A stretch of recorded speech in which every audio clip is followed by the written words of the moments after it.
সেই সেনাবাহিনী আমলাতন্ত্রের সিস্টেম আমাদের বিরুদ্ধে এখনো পর্যন্ত ষড়যন্ত্র চলমান রেখেছে। আমরা বলেছিলাম শত্রু বাংলাদেশের ভিতরে নয়, শত্রু বাংলাদেশের বাইরে রয়েছে। সেই সিস্টেম, সেই চাঁদাবাজি, সেই দুর্নীতিকে আগে আরেকটা দল পাহারা দিত, এখন নতুন আরেকটি দল পাহারা দিচ্ছে।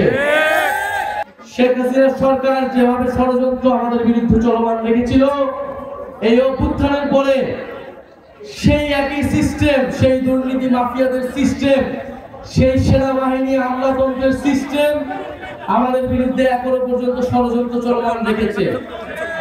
ডিজিএফআই থেকে শুরু করে বাংলাদেশের এস্টাবলিশমেন্ট গুলো এই অভ্যুত্থানের নেতৃবৃন্দের বিরুদ্ধে ষড়যন্ত্র চলমান রেখেছে, অভ্যুত্থানের শক্তির মধ্যে বিভাজন তৈরি করেছে। আমরা বলেছিলাম শত্রু বাংলাদেশের ভিতরে নয়, শত্রু বাংলাদেশের বাইরে রয়েছে। সেই বাইরের শত্রুর বিরুদ্ধে বাংলাদেশের সকল পক্ষকে ঐক্যবদ্ধ হতে হবে, কিন্তু বারবার বাংলাদেশের ভিতরে আমাদের বিরুদ্ধে বিভাজন তৈরি করে রাখা হয়েছে, যাতে আমরা দুর্বল থাকি, যাতে আমাদের বিরুদ্ধে অনৈক্য থাকে। প্রিয় পটুয়াখালীবাসী, আমাদের বিরুদ্ধে ষড়যন্ত্র হচ্ছে। সোশ্যাল মিডিয়া থেকে শুরু করে মিডিয়া নানা ধরনের আমাদের বিরুদ্ধে ষড়যন্ত্র তৈরি করা হচ্ছে, নানা ধরনের মিথ্যা নিউজ তৈরি করা হচ্ছে। অভ্যুত্থানের নেতৃবৃন্দকে দুর্নীতি পরায়ণ হিসেবে আপনাদের সামনে সাব্যস্ত করার চেষ্টা করা হচ্ছে।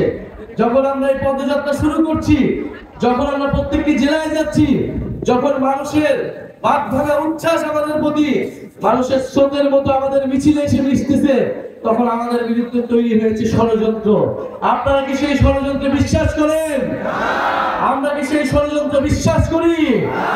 গণঅভ্যুত্থানের পরে আমরা বলেছিলাম যে মাফিয়া দুর্নীতিবাজ সিস্টেম, সেই সিস্টেমের বদল ঘটাতে হবে, কিন্তু আমরা দেখছি সেই সিস্টেমকে পাহারা দেওয়ার জন্য নতুন দলের আবির্ভাব ঘটেছে। সেই সিস্টেম, সেই চাঁদাবাজি, সেই দুর্নীতিকে আগে আরেকটা দল পাহারা দিত, এখন নতুন আরেকটি দল পাহারা দিচ্ছে। সেই সিস্টেম চাঁদাবাজিকে আরেকটি দল এখন টিকিয়ে রাখছে।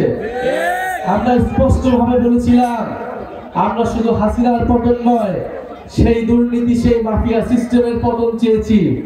আমরা এই জন্য বুঝেছিলাম ফ্যাসিবাদী ব্যবস্থার বিলোপ এবং নতুন রাজনৈতিক বন্দোবস্ত প্রতিষ্ঠা করতে হবে। প্রিয় সংগ্রামী বন্ধুগণ, সেই নতুন বন্দোবস্ত প্রতিষ্ঠার লড়াইয়ে আমরা এখন নেমেছি। অভ্যুত্থানের মধ্য দিয়ে যেহেতু এই ছাত্র নেতৃত্ব, এই তরুণ নেতৃত্ব সেই সিস্টেমের পতন ঘটাতে চেয়েছিল, তাই সেই সিস্টেম কখনোই চায় না এই নেতৃত্ব, এই অভ্যুত্থানের নেতৃত্ব কোনোভাবে দাঁড়াক, কোনোভাবে রাজনৈতিকভাবে টিকে থাকুক। সেই অভ্যুত্থানের সময় থেকে আজ পর্যন্ত আমাদের বিরুদ্ধে ষড়যন্ত্র চলমান রয়েছে।